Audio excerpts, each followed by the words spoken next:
இந்த தாலி கூட ஒரு நாள் அறுந்து போயிடலாம், ஆனா ருத்ராட்சத்தை எவனாலும் அறுக்கவே முடியாது. யாரும் அழுக்க முடியுமா? கட்டை எரியிற வரைக்கும் கூட இருக்கிற ஒரே பொருள் இந்த ருத்ராட்ச மாலை தான்.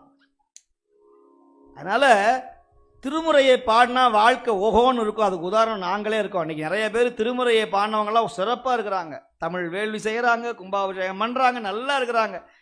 இன்னைக்கு அவங்கெல்லாம் ஓஹோன்னு இருக்காங்க. ஏன்? திருமுறையை தொட்டதுனால, நால்வரை வணங்கினதுனால. இன்னைக்கு யாருக்கும் ஒரு குறைவில்லை, சுவாமி எல்லாருக்கும் படி இழக்கிறாரு.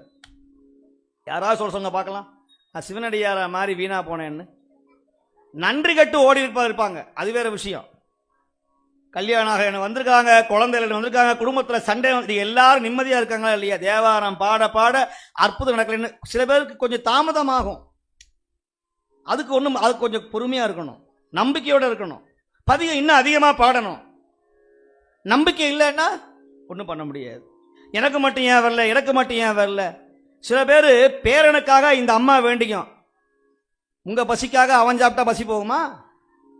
அவரவர் வினைவழி அவரவர் அனுபவம், அவரவர் வினைவழி அவரவர் வந்தனர், எவரவர்க்கு உதவினர் எவரவர்க்கு உதவினர் கேட்கிறார்.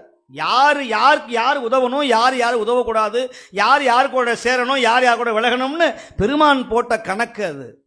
அந்த கணக்கை யாராலும் மீற முடியாது. நம்ம நினைக்கிறோம், ஐயோ இவரு போயிட்டாரு அவரு போயிட்டாரு, போனா போயிட்டு போறான்.